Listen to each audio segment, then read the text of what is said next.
It's tempting to think of Power BI as just a data visualization tool, but in reality it's so much more than that. Data visualization makes up about 25% of Power BI's capabilities. It's the icing on the cake, that attractive outer layer that grabs your eye.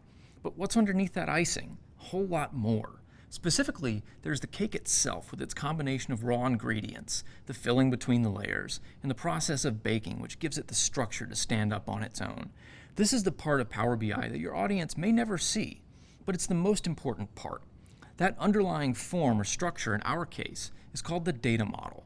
A data model consists of at least one table of data, but it can consist of many tables. These tables can either exist independently of each other, or we can create connections between them using data that they share. For instance, I may have one table that gives me all the information about my company's customers, and each customer has a unique ID number.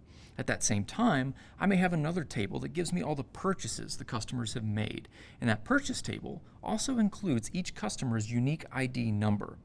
Both tables have something in common, the customer ID number. And in Power BI, I can use that ID number to connect the two tables together in my data model. The connections between tables in our data model are called relationships. At the beginning of this course, we'll start with simple data models that only use a single table, but by the end, we will have graduated to more complex models with multiple tables and relationships. In traditional BI and data modeling, a software developer like myself would be tasked with extracting a huge chunk of data from somewhere like a company database, transforming it and restructuring the data to optimize it for analytics, and then loading it into a data warehouse, which you may remember from one of the previous videos as a special kind of database for business intelligence. This process typically takes time to develop because you need to build data warehouse tables from scratch, write the necessary code to extract the original data from the company database and restructure it, and then load everything into the data warehouse.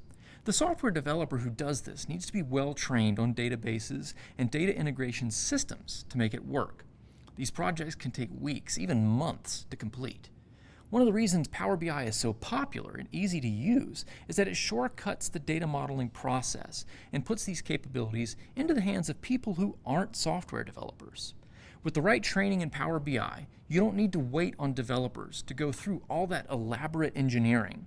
You can import the data, make your transformations, and create a robust data model all on your own. So what does data modeling look like in Power BI? Well, it's basically a three-step process. First, we import data from a data source or multiple data sources. And these data sources could be anything. If you own or work for a small business, maybe you have a simple database in Microsoft Access or MySQL. If you're in an academic setting, maybe you've got data compiled in Excel or CSV files.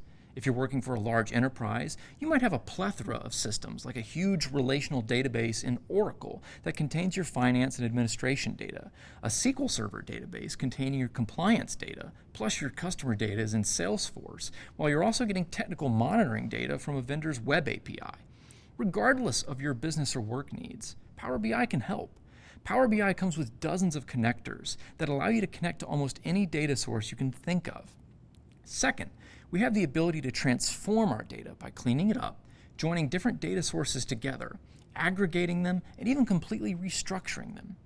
Third, we load the data into our Power BI data model, where we can begin creating our visualizations.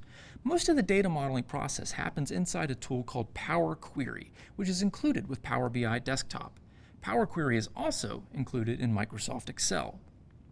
So imagine for a moment that my body is a Power BI dashboard covered in lots of cool looking charts. Here's a stacked bar chart, here's a map, and here's a pie chart. Power Query is like my body's circulatory system. I breathe in the air around me. My blood becomes oxygenated and my heart pumps my oxygen-rich blood throughout my body. In the same way, Power Query consumes data from your data sources, allows you to transform and supplement that data, and then loads that enriched data into your Power BI data model. In this analogy, my brain is the data model. Once my brain is properly fueled via my circulatory system, I can engage with you through words and gestures. With Power BI, you use Power Query to load your data model so you can engage with your audience through your visualizations. That's the gist of data modeling. Whenever I introduce Power BI to new audiences, I always describe it as, first and foremost, a data modeling tool. Data visualization is obviously a crucial aspect of Power BI because it's the final stage in how we translate the data into insights for our target audience. But data visualization isn't possible without a data model, and what is needed to build a data model depends heavily on what your source data looks like and what your end goals are for the report or dashboard you're developing. If your source data is exceptionally clean already and your goals are pretty narrow, you can probably accomplish everything you need just by importing that source data and doing minimal transformations. However, if you're combining multiple data sources, which we will do in this course, you may have to engage in some more elaborate transformations and modeling to get the results you want. I'll walk you through the steps on how to complete more involved and intricate transformations. However, if you're combining multiple data sources, which we will do in this course, you may have to engage in some more elaborate transformations and modeling to get the results you want.